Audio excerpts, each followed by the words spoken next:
আসসালামু আলাইকুম। Recipes by ওয়াসিস মম চ্যানেলে সবাইকে আমন্ত্রণ জানাচ্ছি আমার আজকের ভিডিওটি দেখার জন্য।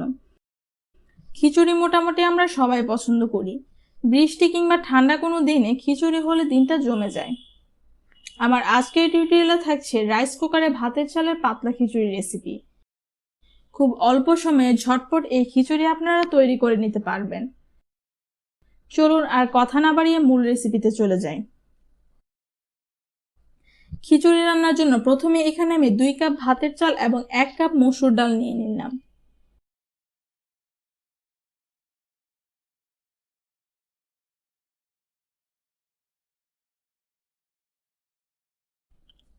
এখন এই চাল ডালগুলোকে আমি ভালো মতো কষলে পানি দিয়ে ভালো মতো ধুয়ে নিচ্ছি।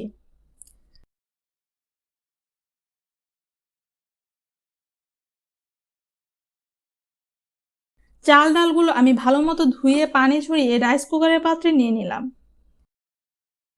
এখন এতে আমি অ্যাড করছি মোটা করে রাখা কিছু পেঁয়াজ কুচি, 1/2 টেবিল চামচ আদা পেস্ট,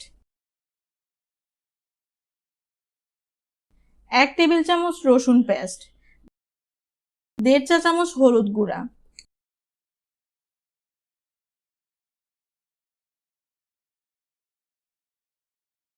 2 চা চামচ লাল মরিচের গুঁড়া,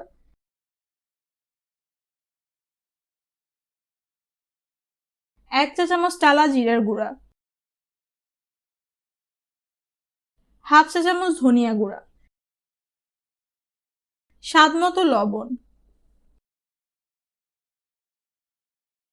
1/4 কাপের মতো সয়াবিন তেল। সবশেষে কিছু কাঁচামরিচ ফালি করে রেখেছিলাম, সেটা এর মধ্যে দিয়ে সবকিছু আমি একটু ভালো করে মিশিয়ে নিচ্ছি।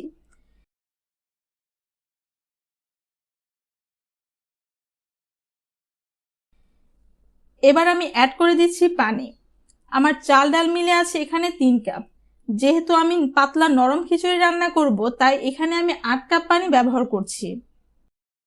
যে কাপে আমি চাল ডাল মেপেছিলাম সেই একই কাপে মেপে আমি পানি দিয়ে দিচ্ছি। এখন আমি ঢাকনা দিয়ে রাইস কুকারটা অন করে দিলাম। আমার রাইস কুকারে কুক বাটনটা উঠে আছে, তার মানে আমার রান্নাটা হচ্ছে। প্রায় 10 মিনিট পর আমার খিচুড়িটা হয়ে ওয়ার্ম বাটন উঠে গেছে। এই পর্যায়ে আস্ত 6-7টা কাঁচামরিচ দিয়ে ঢাকনা দিয়ে রেখে চলে যাব বাগারে।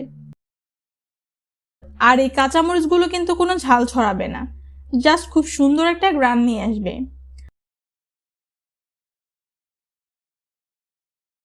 বাগারের জন্য প্যানে তেল গরম বসিয়ে দিয়ে দিলাম 7-8টা শুকনা মরিচ।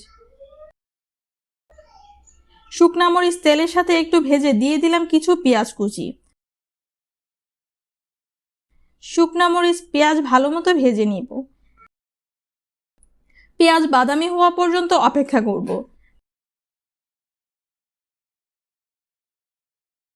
পেঁয়াজ যখন বাদামি হয়ে আসবে, এই পর্যায়ে এই বাগারটাকে আমি খিচুড়ির উপর ঢেলে দিব। খিচুড়ির উপর বাগারটা দিয়ে আলতো করে একটু নেড়ে চেড়ে ঢাকনা দিয়ে আরও 5 মিনিট এভাবেই রেখে দিব। এতে করে বাগারে খুব সুন্দর একটা গ্রান খিচুড়িতে ঢুকে যাবে।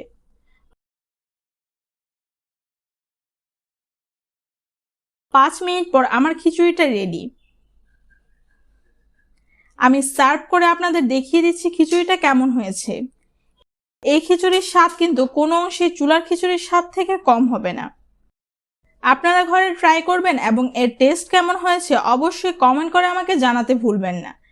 আর আমার ভিডিওটি যদি ভালো লেগে থাকে প্লিজ ভিডিওটিতে একটা লাইক দিবেন এবং চ্যানেলটি সাবস্ক্রাইব করে পাশেই থাকবেন। আজকের মতো বিদায় নিচ্ছি। সবাই ভালো থাকবেন, সুস্থ থাকবেন। আল্লাহ হাফেজ।